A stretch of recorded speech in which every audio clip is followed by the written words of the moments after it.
est-ce que je prends ma liste ou pas? Mais bien sûr que tu prends ta liste. Attends, j'ai un bon élève dans la leçon, on va... Oh, mais elle est énorme! Ouais, je me suis mis Mais l'écran et non! tout. En fait, j'ai fait des recherches.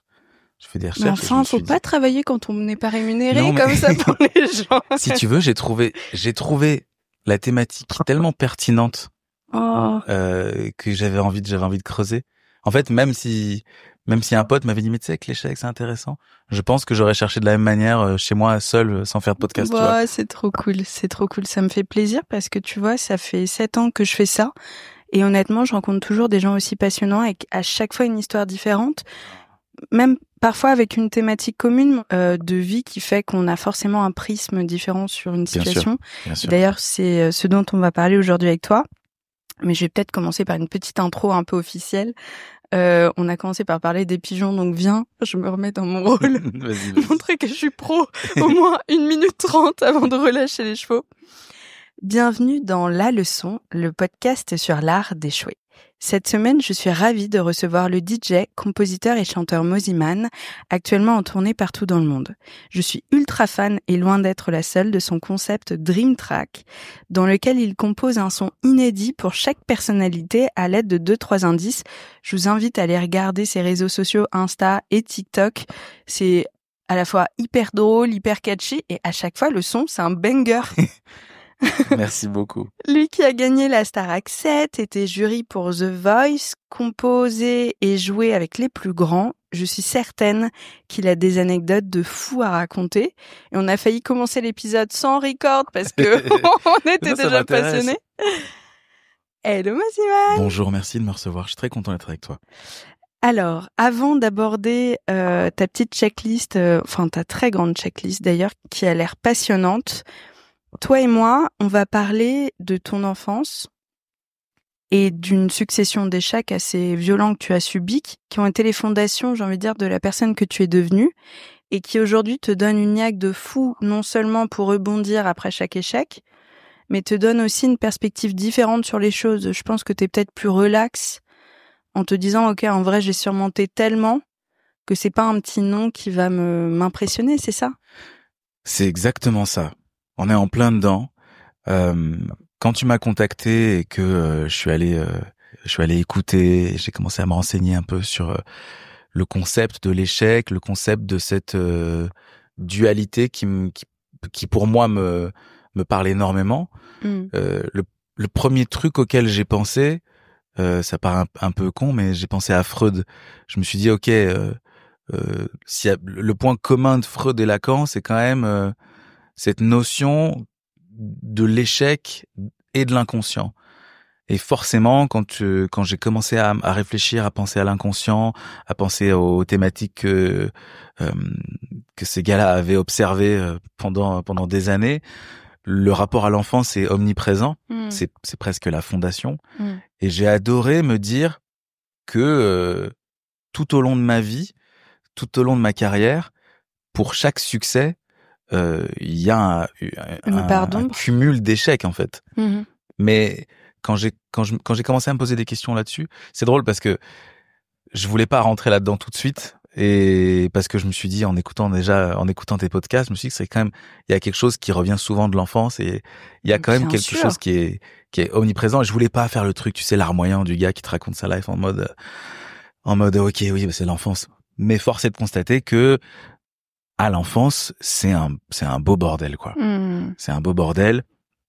Le fait est que enfant de divorcé à la naissance, donc pas de modèle de couple, donc pas d'amour. Alors paradoxalement beaucoup d'amour. Beaucoup d'amour. 2 fois plus d'amour. Okay. Souvent les enfants divorcés ont tendance à voir le positif dans les choses. Moi, le positif c'était que j'avais peut-être 2 fois des cadeaux et que j'avais des beaux-pères et des belles-mères qui me faisaient aussi un cadeau. Je trouvais ça beau quand j'étais enfant, si tu veux. Mais l'échec, il est dans l'apprentissage, dans l'éducation, dans le paradoxe que à chaque échec, il y avait quelque chose, le penchant était exceptionnel. Tu vois, l'échec de la relation de mes parents, finalement, ça se rattrapait par beaucoup d'amour. L'échec de de pas avoir vu ses parents s'aimer, ça m'a ramené à quelque chose de différent dans mon approche, moi, aujourd'hui, peut-être avec les femmes ou le rapport à l'amour ou le rapport à l'art, fait que je me suis construit différemment grâce à ça.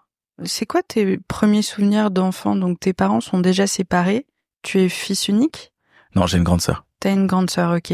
Est-ce que tu te rappelles que vous formez une petite équipe à l'époque? Ça se passe comment? Bah, ça se passe très très bien et on aborde direct un autre échec parce que ma maman était très malade quand je devais avoir 8-9 ans et mon père a voulu récupérer la garde des enfants et a donc fait une demande et le tribunal, je crois que ça se fait plus aujourd'hui, mais le tribunal à l'époque, donc je parle de ça il y a diplôme, hein, j'ai 36 ans donc j'avais 8 ans, le tribunal à l'époque a décidé d'envoyer ma sœur chez mon père, donc en Suisse allemande, et moi que je reste avec ma mère. C'est lunaire. Ouais, c'est un peu lunaire. C'est un peu lunaire, mais regarde. On dirait parents à tout prix, mais version Un pas peu. fun. Un petit peu. Mais tu vois, regarde, cet échec-là, ça m'a fait être très seul. Donc du jour au lendemain, la petite équipe, on l'avait, hein. On faisait des potions magiques, elle m'empoisonnait en me mettant du sirop et puis la base, du gel douche, bref, elle me disait que c'est une potion magique pour devenir super fort, bref, tu vois, c'est ce genre de truc. C'était ma petite équipe à moi, c'était mon binôme. En revanche, du jour au lendemain, c'est terminé ça. Et de l'échec naît un truc complètement nouveau, c'est que comme la situation est un peu particulière et que moi je suis un petit peu un môme triste à ce moment-là, mon père m'offre un piano électrique et ma mère m'offre des cours de batterie, des leçons de batterie. Donc la musique vient de ce moment où tu te sens très seul. Ah ouais, complètement. Est-ce qu'on t'explique les choses en te disant voilà, vous allez être séparés pour telle raison, c'est pas de notre fait, etc. Ou alors, est-ce que tu te rappelles être dans une incertitude parce que à cet âge-là, on est à la fois très conscient des choses et à la fois, il y a un truc où on se dit ok, on m'abandonne aussi. On pourrait appeler ça du mensonge. Moi, je préfère appeler ça de la bienveillance, de la protection. On m'a protégé comme je pense que j'aurais fait la même chose à leur place. Se protéger, quoi, protéger son enfant, faire qu'il ait pas forcément conscience de ce qui se passe, sans forcément évidemment, je me suis bien rendu compte que ma sœur était plus là, on m'a expliqué, j'ai compris, je suis allé aussi au tribunal et j'ai vu ce qui s'était passé, j'ai vu que c'était donc il y a compliqué quand même une conscience des choses et bien sûr. Et une réalité qui est pas rose. Et puis il faut se replacer dans le contexte les années 90, c'est pas comme aujourd'hui, il y a pas l'éducation positive, on mangeait des barres Granny pour le goûter et des Actimel en pensant que c'était bon pour notre santé. Comment tu sais ça, toi? Parce que moi j'ai 33 ans, l'âge du Christ. La menteuse. si, j'ai du Botox aussi.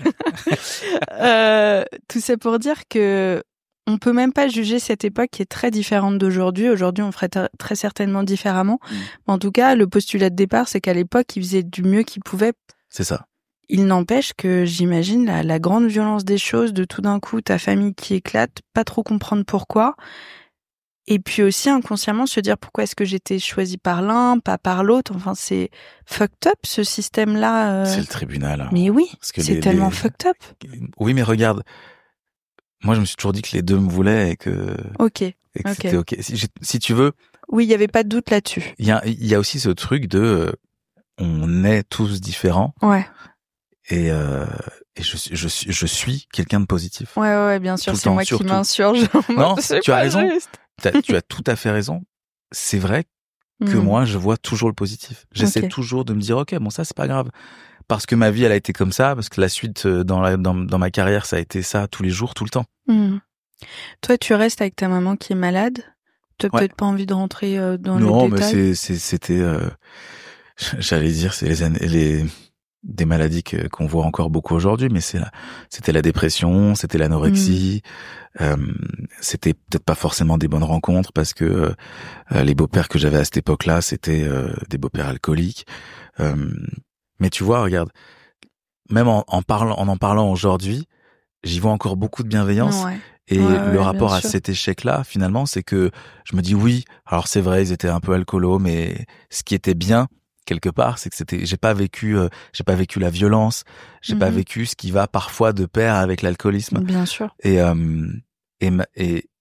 à chaque épisode, s'il y a bien une chose que je retiens, c'est la force de ma mère qui a toujours fait en sorte d'aller mieux, de se soigner, de trouver une maison, que j'ai toujours à manger, que si tu veux, on n'avait pas une thune. Si tu veux, après coup, aujourd'hui, maintenant que je suis adulte, je sais que c'était dur pour elle. Je sais elle se nourrissait peut-être pas forcément à sa faim. Je sais que parfois, la priorité c'était mes cours de batterie plutôt que d'acheter plus à manger. Enfin, tu vois. Mais je l'ai jamais senti. J'ai toujours senti une mère aimante. J'allais à l'école dans un petit village en Haute-Savoie, puis un week-end sur deux, j'allais chez mon père en Suisse. Tout était en fait très cool, quoi. Ouais, c'est fou. Et aussi, c'est avec des enfances comme ça. Qu'adulte, tu te reposes pas du tout sur tes lauriers, je sais pas, mais tu vois, d'avoir un joli studio comme celui dans lequel t'es, même si c'est toi qui t'es construit ça tout seul, il y a vraiment une sorte de reconnaissance, à mon avis, que t'auras toute ta vie en mode, mais quel kiff de pouvoir s'offrir ce que je veux. Non, mais moi, je suis un gamin. Mais oui. Je suis un gamin. T'es venu dans mes bureaux, t'as vu. Ouais. Enfin, je suis dans ce qu'on appellerait une garçonnière, quoi. J'ai un endroit où je peux faire de la musique à 4h du matin, je peux regarder un film, je peux jouer au flipper c'est trop cool. Et passer du temps avec mes petits chiens. Enfin, ça paraît con, mais... D'ailleurs, il y en a un qui s'appelle Paulette. Oui. J'adore. J'étais trop contente de te recevoir pour ça. J'étais morte. Ils aboient pas du tout, tes chiens. J'étais fascinée. Non. Et pourquoi Paulette? Pardon, mais je suis obligée de te demander, hein. Paulette, déjà parce que c'est la reine des paupiettes. Alors merci de le souligner, c'est important et on n'en parle pas assez. On n'en parle pas assez. Ouais. Paulette, pourquoi Paulette? Je sais pas. Je sais pas. On fera ta psychanalyse sur le sujet. On en parlera une autre fois, ouais. Dans mon podcast. Ouais, grave. Où je viendrai. Donc tu te construis comme ça avec une enfance qui est malgré tout joyeuse. Ah non, mais bien sûr. Ouais. C'est ça qui est génial. Ouais. C'est ça qui est absolument génial parce que je me rends compte de rien, moi. Je me rends compte que c'est un peu... Elle fait bien son travail, ta maman, quand même, hein, dans tout ce chaos. Franchement, ouais. Non, mais franchement, je tire ma révérence à ma mère. Elle a fait un taf de fou.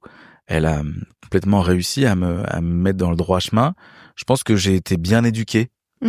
Tu vois, je ressens ça un petit peu. Parfois, on se moque de moi quand je vais au restaurant et que je débarrasse la table pour le serveur. On me dit non mais attends, qu'est-ce que tu fais là? Je dis oui, mais en fait je suis le seul de la famille à avoir fait de la musique. Toute ma famille est dans la restauration. Je sais que c'est un métier qui est très difficile. Et, je sais pas, j'ai juste envie d'aider, tu vois. Mais c'est un truc que ma mère m'a appris. Tu débarrasses ta table même au restaurant, c'est pas facile pour eux. J'ai dit oui, bien sûr, y a pas de souci, tu vois. Ouais, ça t'aide vraiment aujourd'hui à avoir une perspective qui est hyper intéressante. Et on se parlait de tout ça parce que tu le disais, l'enfance détermine tout. Et je te racontais que j'ai sorti justement 3 épisodes sur le sujet cette semaine. Ah oui. Que ça déséquilibre quoi qu'il arrive certaines choses, mais aussi que ça provoque, en tout cas ça pousse à avoir une niaque en soi, une sorte de flamme intérieure qui est surpuissante. Tu crois que ça t'a amené, toi, là où t'es aujourd'hui? Moi, je n'aurais rien fait dans ma vie sans l'échec. Ah, c'est ouf. Mais quand je te dis rien, c'est rien. Chaque thématique, parce qu'en fait, voilà, pour les gens qui nous écoutent, avant que tu arrives, je te disais, j'ai fait une petite liste en me disant, ok, quel est mon rapport à l'échec, etc. Et je me rendais compte que chaque palier de vie ultime, tu sais, quand tu passes 30 ans, quand tu arrives pas à faire quelque chose dans ta vie d'artiste, quand chaque moment clé vient d'un échec. La rencontre avec Grand Corps Malade, ça vient d'un échec. Ça vient de... C'est-à-dire, raconte. Ça vient du moment où, en fait, tout le monde me dit non. Je raconte souvent cette anecdote du DA de Louane, qui à l'époque écoute une chanson que j'avais composée. J'étais trop fier. Je venais de signer en publishing, en édition. Je venais de signer chez Warner. Ouais. C'était super. Ça voulait dire enfin que j'avais un petit peu de crédibilité en tant que compositeur pour les autres. Et c'est ce qui m'a toujours façonné. Moi, je voulais être DJ, mais à côté, je voulais composer et produire pour les autres. C'était un truc c'était omniprésent tout le temps. Sauf que quand enfin je réussis à signer chez Warner, tout ce qu'on propose, c'est que des échecs. Donc le DA de Louane à l'époque qui dit ah non mais ça sert à rien qu'on présente un titre de Mosiman, franchement c'est has-been. Je fais des titres à l'époque pour Slimane. Je fais 2 titres sur son premier album. Je suis trop fier parce que je le connaissais avant The Voice et parce que j'avais adoré la rencontre et tout. Et puis on me dit quand même gentiment que va falloir mettre un pseudo parce que c'est pas très classe pour Slimane.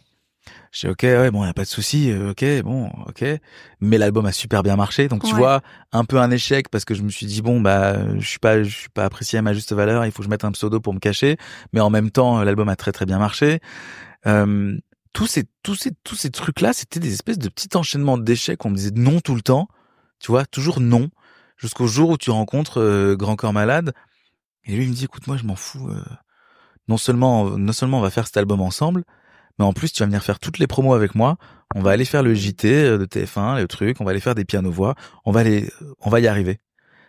Et ce gars-là a changé ma vie. Waouh. Il m'a donné une carte virtuelle que j'avais pas dans ce métier.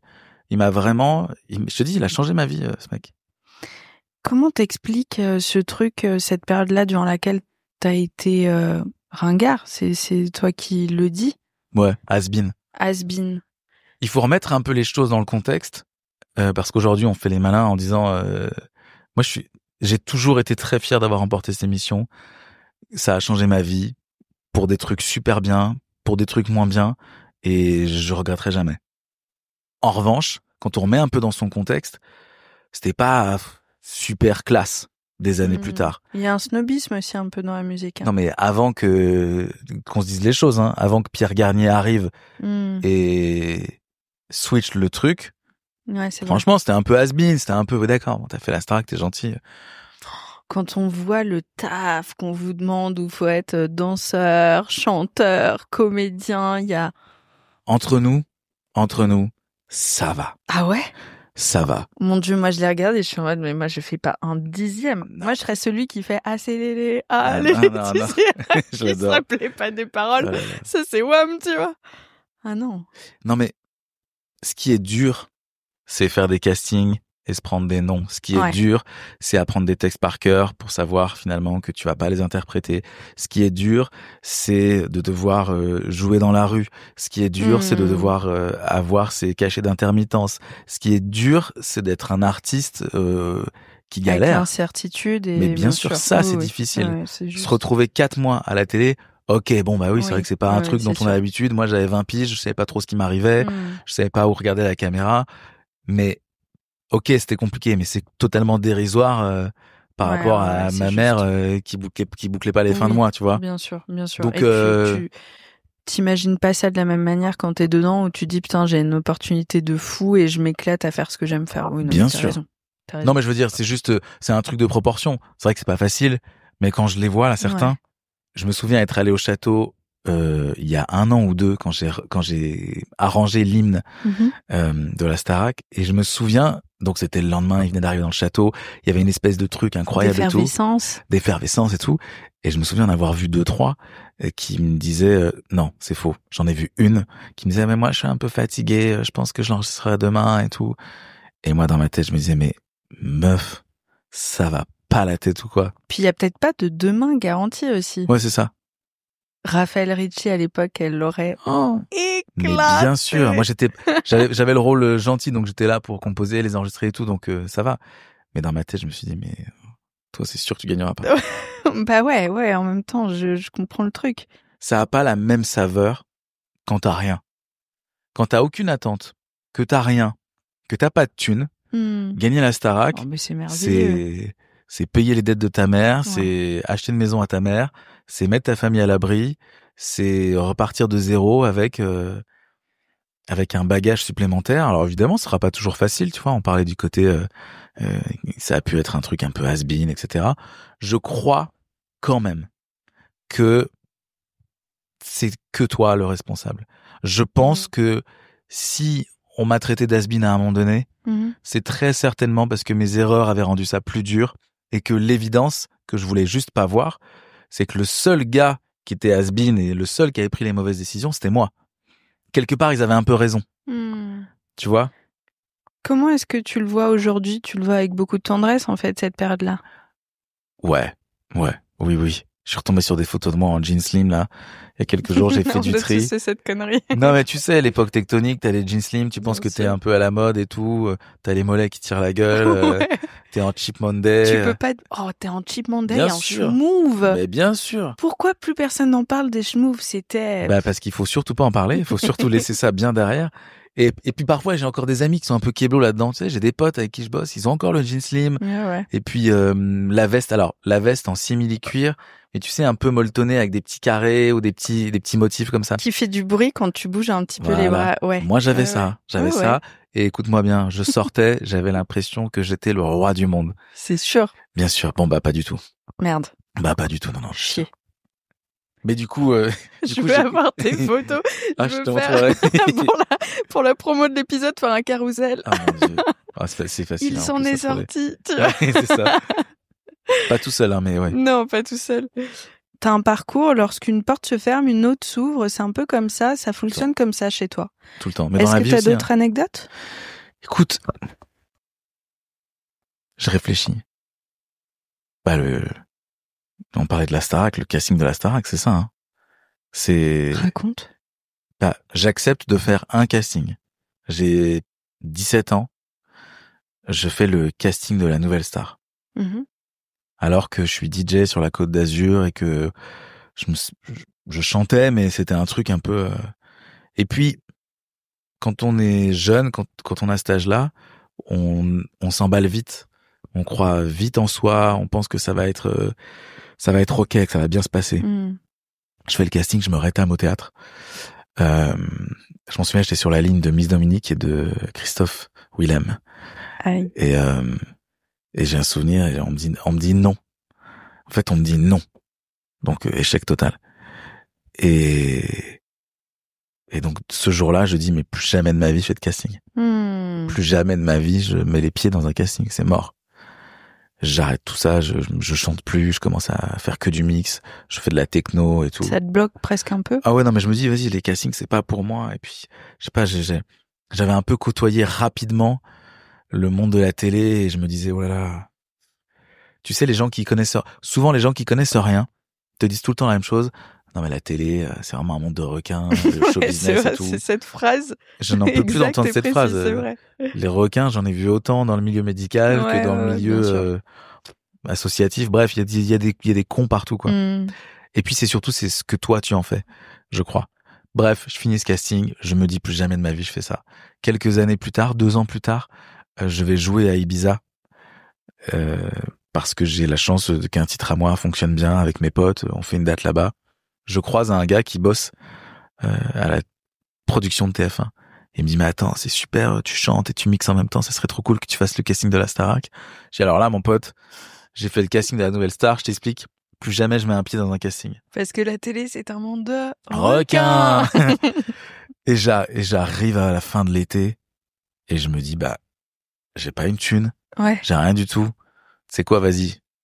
Je me pose quand même la question, je me dis, au pire, je passe pour un con. Au pire, je retourne en Espagne, je trouve une résidence. C'était les débuts du Pacha, je mixais dans la Funky Room. C'est pas encore le Pacha aujourd'hui, tu vois, c'était les débuts, tu vois. Et je me dis, vas-y, j'y vais. Je fais le casting, c'est pas grave. Si je peux gagner, en fait, j'y vais pour gagner de l'argent, pour aider ma mère. Pas du tout en me disant que je vais gagner la Starac ou quoi que ce soit. Puis il y a pas de réflexion comme aujourd'hui on market tout, il y a pas les réseaux sociaux, il y a pas il y a même pas Facebook à ce moment-là. Je crois que c'est arrivé en même temps. C'est ouf. Et puis je dis au gars, je le rappelle à la fin de l'été en lui disant vas-y, je vais faire le casting. Donc on part d'un échec de Nouvelle Star en se disant plus jamais. Plus jamais, ouais. Et puis je me retrouve à rentrer dans la Starac et elle a gagné. Ce qui est quand même complètement incroyable. C'est incroyable parce qu'on se dit que c'était vraiment pas ton timing pour la Nouvelle Star et que t'aurais peut-être pas été aussi loin que ton parcours dans la Starac, mais merci presque. Il y a même, ce qui est très très drôle, je lui en ai pas encore parlé, il y a une vidéo, faudrait que j'essaie de la retrouver, de André Manoukian, à qui on pose la question sur un plateau télé pendant que la Starac est diffusée sur TF1, ma Starac, et ils lui disent et vous auriez pu investir peut-être sur le dernier gagnant en parlant de moi, tu vois. Et il dit non, on n'aurait jamais eu ça. Sur Nouvelle Star, ça aurait jamais marché. Putain, c'est dingue. Alors, c'est dingue parce que il se souvient pas que j'avais fait le casting 2 ans avant. Ouais. C'est dingue parce que à ce moment-là, je vais gagner l'émission. Et c'est dingue parce qu'aujourd'hui, je travaille avec. Ah, c'est magique. Et il le sait pas. Mais non. Non, il le sait pas encore parce qu'on s'est rencontrés il y a pas très longtemps. On fait un projet télévision, enfin, on fait une émission de télé ensemble là pour qui est en rapport d'ailleurs avec les Dream Track, ce qui est drôle. Et j'ai hâte de retrouver la vidéo et de lui dire, si jamais vous m'entendez que vous trouvez la vidéo, envoyez-la moi, s'il vous plaît. Oh ouais, c'est Je serais fou. trop curieux de pouvoir voir sa génial. tête.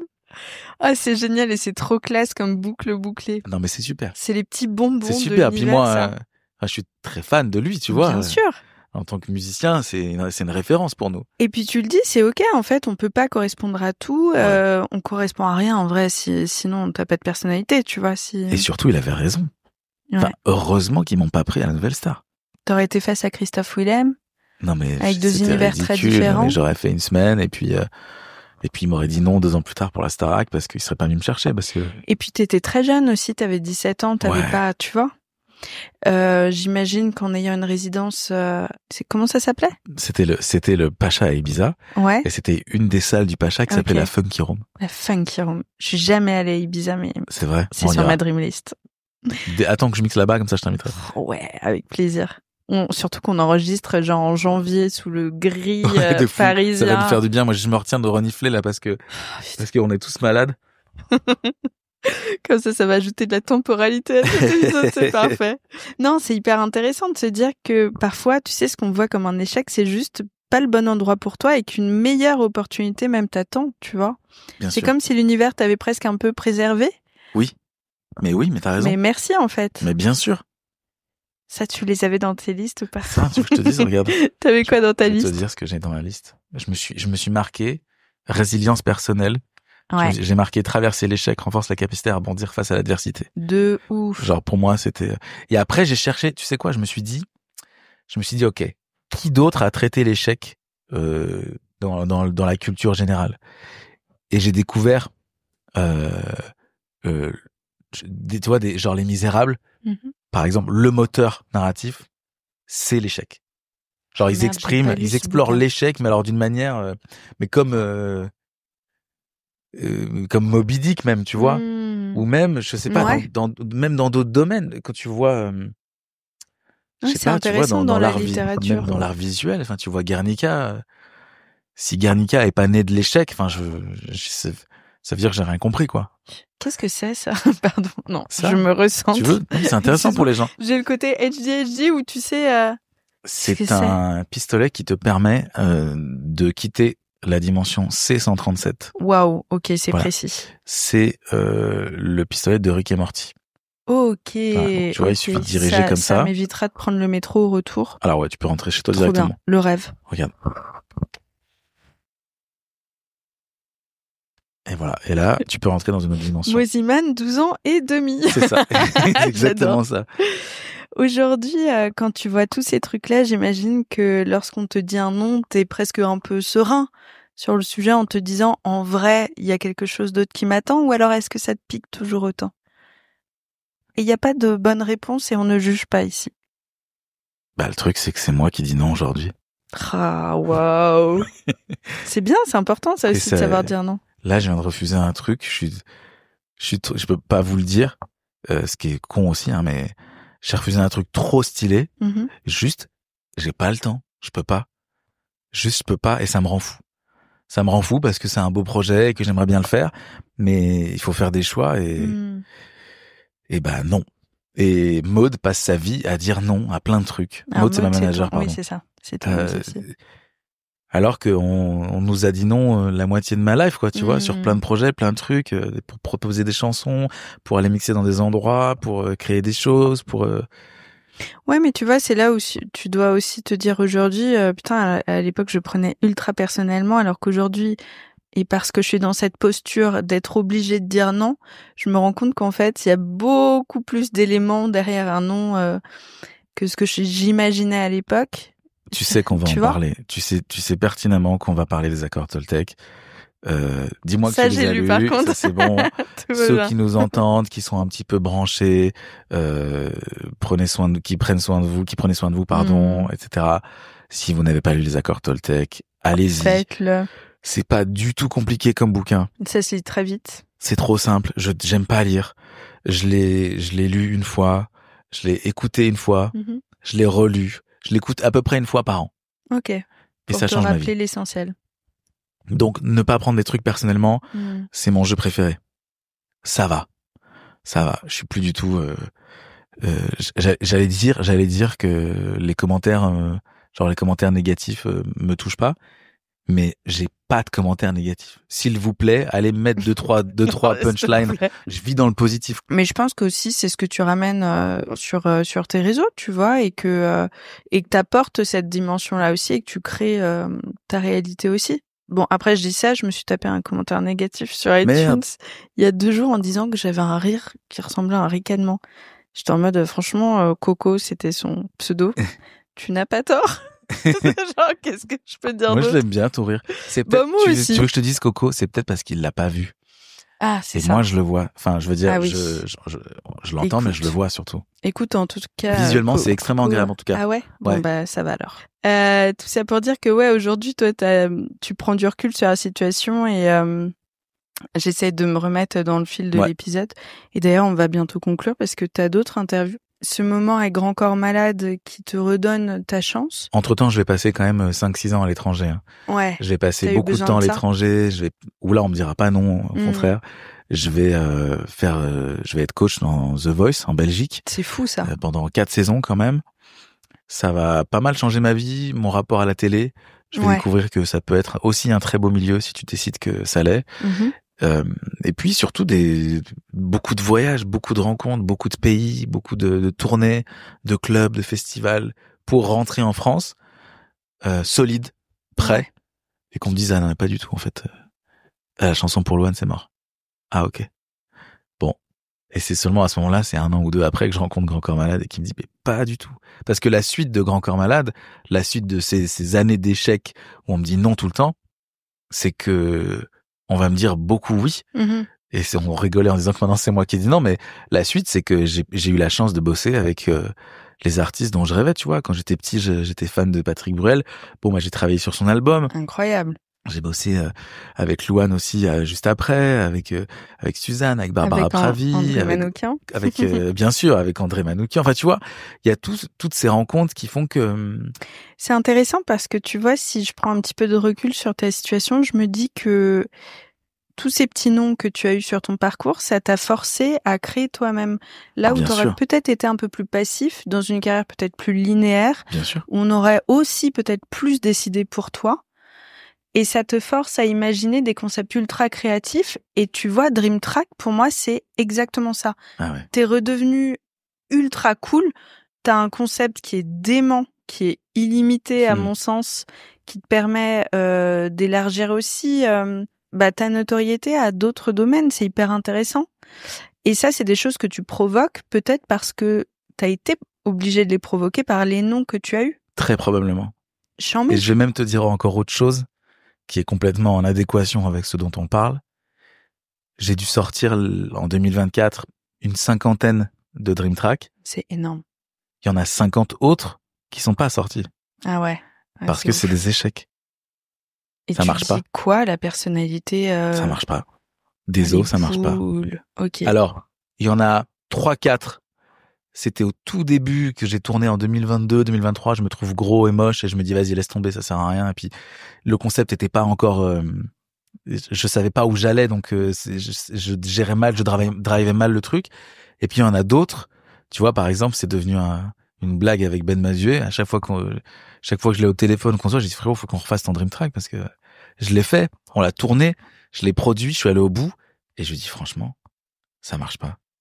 Parce que on était tous les deux dans un moment très un peu plus difficile parce que voilà, lui il était en création d'album, moi j'étais dans un rush de tournée et puis on s'est dit tu sais quoi, on va faire un Dream Track un petit peu psychologique où on va retourner à l'enfance et donc on s'est pris des rêves d'enfance, de films qui faisaient peur, de scènes d'Indiana Jones où ils font je sais plus ce qu'ils font avec un truc, un sacrifice humain. Tu me fais rêver quand tu dis ça, ça a l'air trop cool. Non, c'était pas bon. C'était pas bon. C'était pas bon. Et j'ai dit à Ben, franchement, ça marche pas. Il dit, t'inquiète, on le fera plus tard.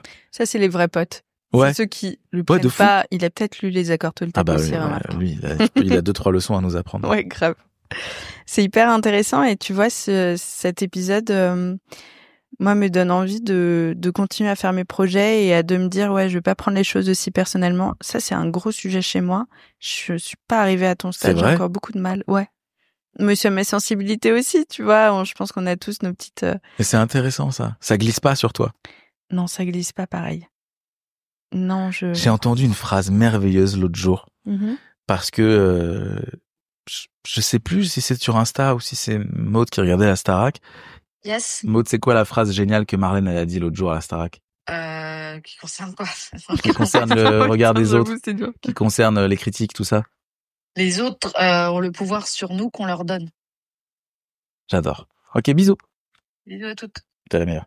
Les autres ont le pouvoir sur nous qu'on leur donne. Ouais, c'est hyper juste. Je sais pas si c'est d'elle ou si elle a entendu ça quelque part. J'ai trouvé ça d'une justesse. Alors c'est quand tu mets ça en pratique, en fait, moi je m'en fous. Tout à l'heure, j'ai dansé la valse dans un salade bar avec mon assistante juste pour lui montrer qu'on s'en fout du regard des autres. Il y avait la queue, les gens nous regardaient. Au pire, ça met un sourire, on s'en fout. Trop mignon. Les critiques. T'imagines que quelqu'un qui te critique, il a le temps. Moi, je suis fasciné par les gens qui ont le temps. Ouais, c'est vrai. Je me dis, putain, les gars, vous avez de la chance, vous avez le temps. Vous avez le temps de critiquer, de réfléchir à ce que vous allez mettre. Coco, il doit avoir un rire de merde. Il doit être jaloux. Et il projette à travers toi très certainement quelque chose que... tu vois. Mais qu'est-ce qui pourrait te vexer? Qu'est-ce qui pourrait te toucher? Non, mais on n'a pas assez de temps devant nous. Non, ça m'intéresse, je suis curieux du coup. Attends, mais c'est ton podcast là. Ça va pas du tout. Non, on va revenir à toi. Oh, j'ai trop parlé dans les épisodes d'avant. Ça va. Non, en revanche, c'est hyper intéressant ce que tu dis. Je sais que je fais un exercice mental sur ne pas donner trop d'espace au jugement des autres, beaucoup aussi en amour notamment. Je m'imagine les gens devenir tout petits et c'est drôle. très loin. C'est très drôle. Et je me dis, ça a moins de puissance si c'est un mini-moy, bien sûr. Tu vois, de loin. Mais bien sûr. Donc ça, c'est mon nouvel exercice mental qui sera bien sûr écrit dans les accords Toltec 2. Sûr. Voilà. De retour au cinéma. Bientôt. Meuf qui est pas du tout lu. Attends, mais je suis en train de penser à un truc. Systématiquement, dans ma vie, toutes les fois où j'ai fait quelque chose pour les gens, ça n'a pas marché. Du tout. J'ai fait un album pour le public en me disant, quand même, c'est important que je chante en français parce que c'est bon pour les quotas, c'est bon pour les radios. Ça rentrait pas en radio. Je vais faire un show, un spectacle, une tournée qui va faire plaisir aux gens parce que comme ça, on va me voir à tous les instruments et puis ça sera un petit peu plus mainstream. Ça n'a pas marché. J'ai fait un premier album où j'ai tapé du poing sur la table en disant, je vous en supplie, s'il vous plaît, laissez-moi mettre au moins un double album. Et puis, le deuxième album, je le ferai en électro. Ça a très bien marché. Toutes les fois, je te jure que c'est vrai, toutes les fois où je ne me suis posé aucune question, où je me suis dit, ok, tu sais quoi, vas-y, c'est bon, là, je m'en carre le fion, pardon. Je fais un truc qui me fait kiffer. Toutes ces fois-là, ça a marché. Les fois où j'ai fait des chansons pour des artistes, comme Grand Corps Malade, tu vois, sur Mesdames, genre Derrière le brouillard, je l'ai fait sans me poser aucune question. Je me suis pas dit, ok, attention, ça va être pour Louane, ça va être ça, faut que ce soit comme ça, comme si. J'ai dit, vas-y, tu sais quoi, j'ai une mélodie, je sens que ça peut être sympa. Ça a marché. Et c'est systématiquement comme ça dans la vie. C'est toujours quand tu te poses pas de questions. Et j'ai l'impression que l'ennemi, qui peut être, ce que j'entends aussi ton ennemi, c'est intellectualiser l'inintellectualisable. Mais tellement. Mais c'est qu'est-ce qu'on mon se fait chier, grand putain. trait 2025, ça. Pardon, viens, on arrête de se faire Ouais, grave. En fait, intellectualise que ce qui te fait kiffer. Exactement. Et être trop dans sa tête et pas assez dans son cœur. Et c'est un vrai travail à l'inverse. Et lorsqu'on a fait un gros travail sur soi chez une psy, et je pense que toi, t'as vachement travaillé sur toi, c'est presque un penchant un peu dangereux, c'est d'être un peu trop dans sa tête et ne jamais oublier de revenir dans son corps. Bien sûr. Mais tu sais, c'est le truc un peu bidon que t'entends quand tu regardes, je sais pas, la Starac ou les trucs comme ça, où tu vois les profs qui disent, mais il faut absolument que tu penses à ce que tu dis et tout. Puis, voilà, non, moi, j'étais ce gamin là qu'on voyait à la télé, je me disais, vas-y, mais qu'est-ce qu'il me raconte là? Moi, je veux juste bien chanter. Et quand tu chantes bien, il se passe rien. Quand tu penses à ce que tu chantes, il se passe tout. Même si c'est pas terrible, même si c'est pas bien. Écoute Ben Mazué, il est, je peux vous le dire parce que je le connais, il est exactement aligné totalement avec ce qu'il chante et avec ce qu'il dit.